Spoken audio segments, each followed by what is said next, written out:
அனைவருக்கும் வணக்கம். நடிகர் ஸ்ரீகாந்த் அவர்களை நேற்று அவருடைய வீட்டுக்கே போயிட்டு கைது பண்ணி சிறையில் அடைத்து விசாரிக்கும் போது நான் கோக்கைன் பயன்படுத்துறதே கிடையாது, போதைப் பொருள் எடுத்துக்கிட்டதே கிடையாதுன்னு சொன்னாரு. ஆனால் அவரை மருத்துவமனைக்கு அழைத்து கொண்டு போய் பரிசோதிக்கும் போது தான் தெரியுது அவர் கோக்கைன் அப்படிங்கிற போதைப் பொருளை எடுத்திருக்காரு அப்படின்ட்டு. உடனடியாக நீதிபதியினுடைய வீட்டிலேயே ஆஜர்படுத்தி அவருக்கு 15 நாட்கள் விசாரணை கைதியாக புழல் சிறையில் இப்போ அடைக்கப்பட்டிருக்காரு.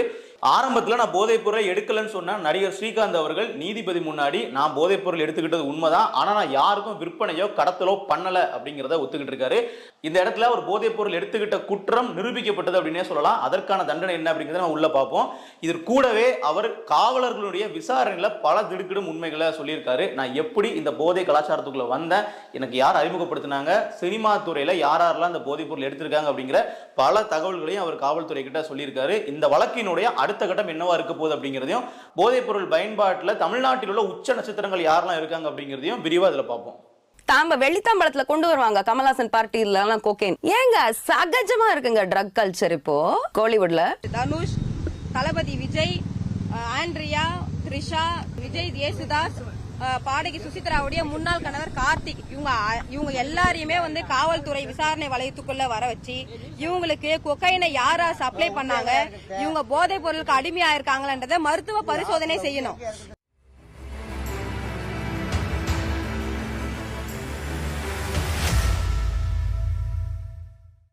இந்த எல்லா பிரச்சனையும் ஆரம்பிச்ச இடம் எங்கன்னு பாத்தீங்கன்னா சென்னை நுங்கம்பாக்கத்துல மே மாசம் 22ஆம் தேதி ஒரு பார்ல நடந்த சண்டை.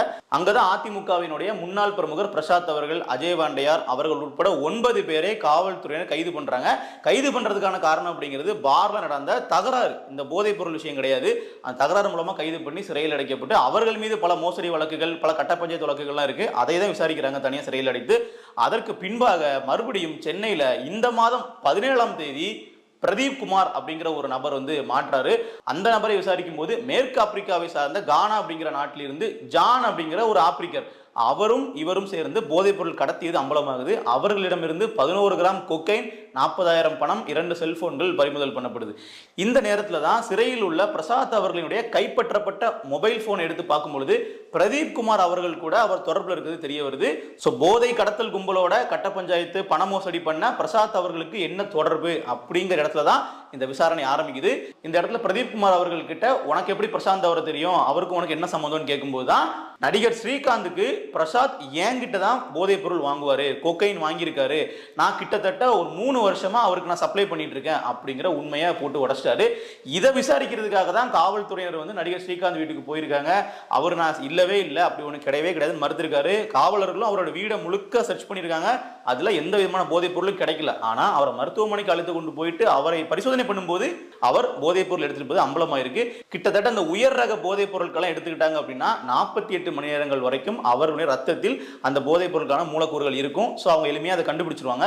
அப்போ கிட்டத்தட்ட 45 நாட்களுக்கு உள்ளவே நடிகர் ஸ்ரீகாந்த் அவர்கள் அதை எடுத்திருக்காருன்றது தெரிய வந்துருச்சு. இப்போ அவர் புழல் சிறையில் அடைக்கப்பட்டிருக்காரு. சரி, நடிகர் ஸ்ரீகாந்த் அவர்கள் எப்படி இந்த போதை கலாச்சாரத்துக்குள்ள வந்தார் அப்படிங்கிறத ரொம்ப திடுக்கிடும் தகவலா இருக்கு. கிட்டத்தட்ட தீங்கிரை அப்படிங்கிற ஒரு திரைப்படத்தினுடைய ப்ரொடியூசர் தான் இந்த பிரசாத் அவர்கள், அதிமுகவினுடைய முன்னாள் பிரமுகர்.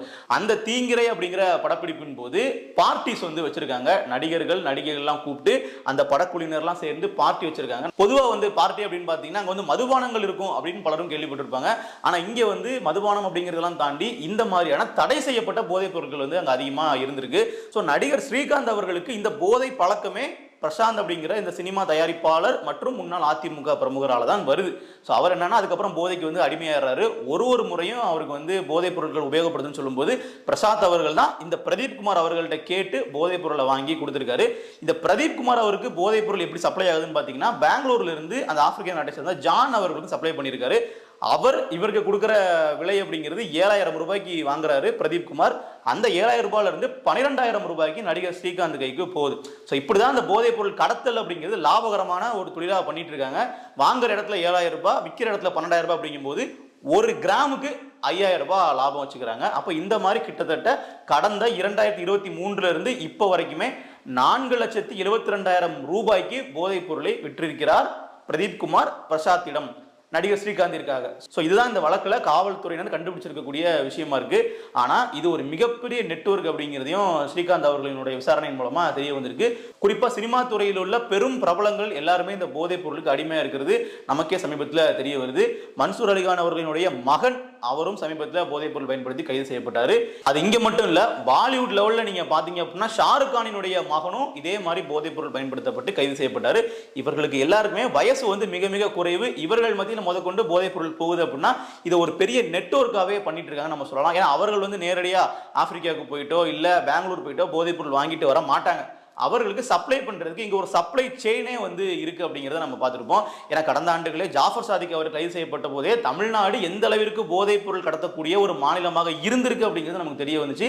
அது இன்றளவும் தொடருது அப்படிங்கிறதா இது மாதிரியான சம்பவங்கள் நமக்கு காட்டுது. குறிப்பா நம்ம பெரிய நட்சத்திரங்கள் அப்படின்னு சொல்லும் போது யாரெல்லாம் அதில் இருப்பாங்கன்னு சொல்லி நம்ம யோசிச்சிருக்கலாம். நடிகர் ஸ்ரீகாந்த் அவர்களே வந்து பாத்தீங்கன்னா கழுகு படத்தினுடைய கதாநாயகன் கிருஷ்ணா அவர்களுக்கு போதைப் பொருள் சப்ளை பண்ணியிருக்கிறதா ஒரு குற்றச்சாட்டு. அது குறித்த விசாரணை அவருக்கு தீவிரமா வந்து போயிட்டு இருக்கு. அவரையும் கைது செய்து பரிசோதனை செய்வதற்கான நடவடிக்கைகளை காவல்துறை எடுத்துட்டு இருக்காங்க. இப்போ இது கூடவே உச்ச நடிகர்களான கமல்ஹாசன், தனுஷ் போன்றவர்கள் எல்லாமே போதைப் பொருள் தொடர்ச்சியாக பயன்படுத்தி வருவதும் அவர்கள் வைக்கக்கூடிய பார்ட்டிகள்ல போதைப் பொருட்களை விநியோகம் செய்வதும் ஒரு முக்கியமான குற்றச்சாட்டாக எழுந்திருக்கு. இதை ஓராண்டிற்கு முன்பாகவே பாடகி சுசித்ரா அவர்கள் பகிரங்கமா ஊடகங்கள் முன்னாடி சொல்லியிருந்தாங்க. கமல்ஹாசன் அவர்கள் வைக்கக்கூடிய பார்ட்டியில் வெள்ளித்தட்டில் போதைப் பொருட்கள் அங்க விநியோகம் செய்யப்படும். அது என்கிட்டையும் கொடுத்தாங்க, நான் வேண்டான்னு சொன்னேன், அதனால என்ன அவங்க கூட சேர்த்துக்கல அப்படின்ட்டு அவங்களுடைய பிரச்சனையும் சேர்த்து சொன்னாங்க. குறிப்பா அதுல தனுஷ் அவர்களும் இது மாதிரியான பார்ட்டிகள்லாம் வைப்பாங்க, கலந்து கொள்வாங்க அப்படின்றத சொல்றாங்க. இது இவர்கள் பக்கம் மட்டுமே கிடையாது. ஒருவேளை இப்ப ஸ்ரீகாந்த் அவர்கள் மாட்டிருக்கலாம். இந்த நெட்வொர்க் அப்படியே அவங்க எடுத்துட்டு போனாங்க அப்படின்னா இவர்கள் எல்லாருமே விசாரணை வளையத்துக்குள்ள கண்டிப்பா வந்து வருவாங்க.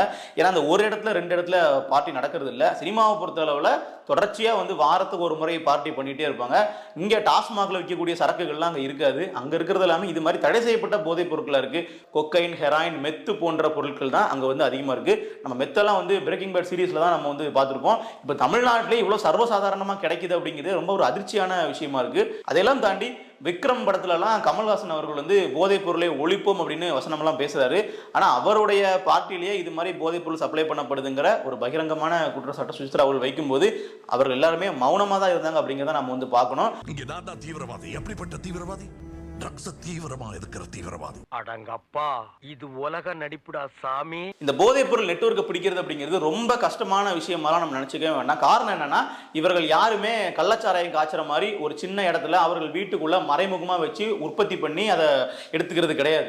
மாறாக இது வேற ஒரு நாட்டில இருந்து நம்ம தமிழ்நாடு வரைக்கும் உள்ளூர் வரைக்கும் கிடைக்குது அப்படின்னா இது ஒரு மிகப்பெரிய நெட்வொர்க் மூலமா தான் வரும். வெளிநாட்டில இருந்து இந்தியாவுக்கு வரும், இந்தியாவில இருந்து தமிழ்நாட்டுக்கு வரும், தமிழ்நாட்டில இருந்து தான் உள்ளூர்களுக்கெல்லாம் போகுது. அப்படின்னா ஒரு நபரை பிடிச்சா கூட உனக்கு யார் கொடுத்தாங்க, நீ யார்கிட்ட வாங்கின, நீ யாருக்கெல்லாம் சப்ளை பண்ணன்னு கேட்டால் ரொம்ப சுலபமாக பிடிக்க முடியும். ஆனால் எதனால அரசாங்கம் வந்து இதில் பெரிய அளவில் ஸ்டெப் எடுக்கல, இதில் வந்து இன்னும் பெரிய பெரிய புள்ளிகளை ஏன் பிடிக்கல அப்படிங்கிறத ஒரு முக்கியமான கேள்வி. அவர்கள் தரப்புல எந்த ஒரு லீகல் ஆக்ஷனுமே அவர்கள் வந்து எடுக்கல. இப்போ ஸ்ரீகாந்த் அவர்களை பிடிச்சிட்டாங்க. அவர் வந்து ரொம்ப காலமாக பட வாய்ப்புகள் இல்லாமல் முக்கிய ஹீரோவாக நடிக்காம சைட் கேரக்டர் தான் நடிச்சிட்டு இருந்தாரு. அப்படி இருக்கக்கூடிய சூழலில் அவருக்கான ஒரு மனச்சோர்வில் கூட இது மாதிரியான பழக்கங்களில் ஈடுபட்டிருக்கலாம். இருந்தாலும் போதைப் பொருள் பயன்படுத்துவது தவறு, அதற்கு மட்டுமே 10 ஆண்டுகள் சிறை தண்டனை, 5 லட்சம் ரூபாய் அபராதம் வந்து விதிக்க முடியும். கிட்டத்தட்ட அவரே வந்து பாத்தீங்கன்னா நான் போதைப் பொருள் எடுத்துக்கொண்டது உண்மைன்னு சொல்லிட்டாரு. அது ஆதாரப்பூர்வ நிரூபணம் ஆயிருச்சு. அதையும் தாண்டி அவரும் வந்து ஒப்புக்கொண்டாரு. அதை வந்து அவர் டிஃபெண்ட் கூட பண்ணல. அப்படி இருக்கும்போது குற்றத்தை அவர் ஒப்புக்கொண்டு விட்டார். அப்ப அவருக்கான தண்டனை அப்படிங்கிறது உறுதியாயிருச்சு.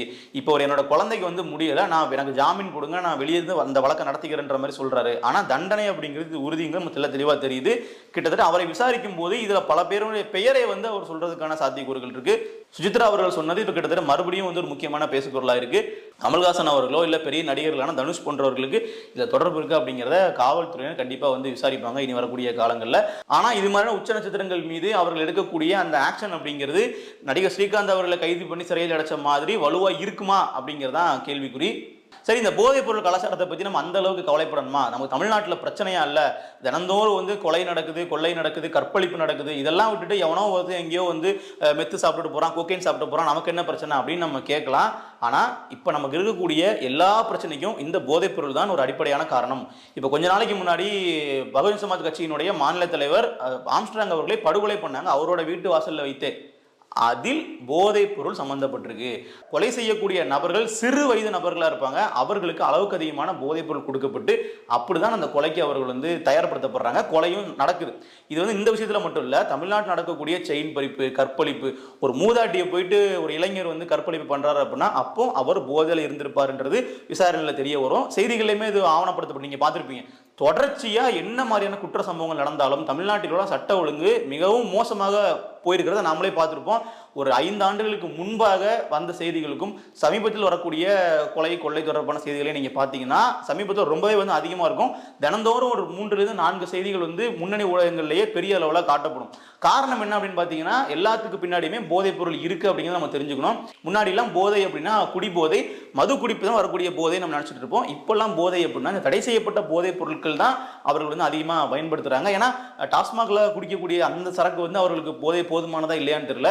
இது கிட்டத்தட்ட ஒரு 3 மணி நேரத்துக்கு நீங்க வந்து சுயநினைவே இல்லாம செயல்படக்கூடிய அளவுல உங்களை வந்து மாற்றிடும் அப்படின்லாம் சொல்றாங்க. அப்படி இருக்கும்போது இதுதான் வந்து குற்ற சம்பவங்களுக்கு ஒரு அடிப்படை காரணமா இருக்கு. கூலிப்படை போதைப் பொருட்களால் தான் நடத்தப்படுது அப்படிங்கிறத நம்ம புரிஞ்சுக்க முடியும். கூலிப்படைகள் மூலமா தான் கொலைகள் நடக்குது. அரசாங்கம் என்ன சொல்றாங்கன்னு பாத்தீங்கன்னா போதைப் பொருளை பயன்படுத்துவதை தவிர்ப்போம்னு ஸ்டாலினே வீடியோ பேசுறாரு. போதையின் பாதையில் யாரும் போகக்கூடாதுன்னு மன்றாடி கேட்டுக்கிறேன். ஆனா அது எப்படி சரியா இருக்கும்? ஸ்டாலின் அவர்கள் பேசணும் நடந்துருமா? நீங்க வந்து காவல்துறையை கையில் வச்சிருக்கக்கூடிய காவல்துறை அமைச்சர் மற்றும் எங்களுடைய முதலமைச்சர், அப்ப நீங்க வந்து காவல்துறையை வைத்து இந்த போதைப் பொருள் தமிழ்நாட்டிற்குள் வராமல் நம்ம பாதுகாக்க முடியும். இன்னொன்னு, இந்த போதைப் பொருளை வந்து ஒட்டுமொத்தமா ஆப்பிரிக்கா வரைக்கும் நம்ம போயிட்டு கைது பண்ண முடியாது, சிங்கம் சூர்யா மாதிரி. ஆனா நம்ம என்ன பண்ணலாம் அப்படின்னா தமிழ்நாட்டுக்குள்ள இந்த போதைப் பொருள் வந்து வராம பாதுகாக்க முடியும். காரணம், இப்ப இந்த வழக்கிலேயே பிரதீப் குமார் வந்து பெங்களூர்ல போய் தான் ஜான் அப்படிங்கிற நபர்கிட்ட போதைப் பொருள் வாங்கிட்டு வராரு. ஜானுக்கு சப்ளை பண்றவங்க ஆப்பிரிக்கால கானா அப்படிங்கிற நாட்டுல இருக்காங்க. அப்ப அங்க போயிட்டு நீங்க கைது பண்றதுக்கு சாத்தியம் இல்லை. ஏன்னா தமிழ்நாட்டு மாநிலத்தினுடைய ஒத்துழைப்பு வேணும், கர்நாடக அரசினுடைய ஒத்துழைப்பு வேணும், அந்த பிற நாட்டினுடைய ஒத்துழைப்பு வேண்டும். அதெல்லாம் வந்து சினிமா மாதிரி பண்ணிட முடியாது, நமக்கு புரியுது. இருந்தாலும் தமிழ்நாட்டுக்குள்ள அந்த சப்ளை செயினை நிறுத்தி வைக்கிறதுக்கு நீங்க இது மாதிரியான பிரபலங்களை விட்டு வைக்கிறதுனால தான் அது நாளைக்கு இந்த கீழ்த்தட்டு மக்கள் வரைக்கும் வந்து சேருதுன்னு நம்ம பார்க்க முடியுது. நிச்சயமா வந்து மதுபானங்களில் வரக்கூடிய போதை அளவிற்கான பாதிப்பு மட்டும் இதுல இருக்காது, இது அதை விட ரொம்பவே வந்து மோசமாக்கிருன்றதை நம்ம தெரிஞ்சுக்க முடியுது. காரணம் என்னன்னு பாத்தீங்கன்னா குடிபோதையில இருந்து எல்லாம் திருந்தவங்க நம்ம பார்த்திருப்போம். இது மாதிரியான தடை செய்யப்பட்ட போதைப் பொருள்ல இருந்து வெளியே வர்றதுங்கிறது ரொம்பவே கஷ்டம். அதெல்லாம் பாதிக்கப்பட்டவங்களை பார்த்தீங்கன்னா பைத்தியம் மாதிரி இருப்பாங்க. வெளிநாடுகள்லாம் அந்த மாதிரியான காணொலிகள் நம்ம பார்த்துருப்போம். சாலைகளில் வந்து பைத்தியக்காரர்கள் மாதிரி தெரிஞ்சிட்டு இருப்பாங்க. அதற்கு எல்லாத்துக்கும் காரணம் இது மாதிரியான மெத்து போன்ற கொடூரமான போதைப் பொருட்கள் தான். ஆங்கில படங்கள்ல, ஆங்கில வெப்சீரிஸ்லாம் பார்த்துட்டு இருந்த விஷயங்கள்லாம் தமிழ்நாட்டில் ரொம்ப சுலபமா நம்ம கண்ணெதிரே நடக்குது அப்படிங்கிறத பார்க்கும்போது ரொம்பவே வந்து பயமா இருக்குன்னு தான் நம்ம சொல்லணும். இதை நிச்சயமா ஸ்டாலின் அவர்கள் தான் தனிப்பட்ட கவனம் எடுத்து இதை சரி செய்ய வேண்டிய இடத்துல இருக்காரு. அவர் சரி செய்யணும் நம்புவோம். குறிப்பா பெரிய நடிகர்களை முதல்ல நீங்க எப்படிங்க, நீங்க வந்து இப்போ கமல்ஹாசன் அவர்களையோ தனுஷ் அவர்களையோ நீங்க விசாரிக்கணும், அவர்கள் இதில் தொடர்பட்டிருக்காங்களா, அவரை போன்ற பெரிய நட்சத்திரங்கள் வைக்கக்கூடிய பார்ட்டிகள்ல போதைப் பொருட்கள் விநியோகிக்கப்படுது அப்படிங்கிற நீங்க தடுக்கணும். அப்பதான் கீழ்மட்டத்தில் உள்ள இது மாதிரியான நபர்கள் அதை விநியோகிக்க தடுப்பாங்க. அது மூலமா தமிழ்நாட்டில் போதைப் பொருளை குறைக்க முடியும். நன்றி.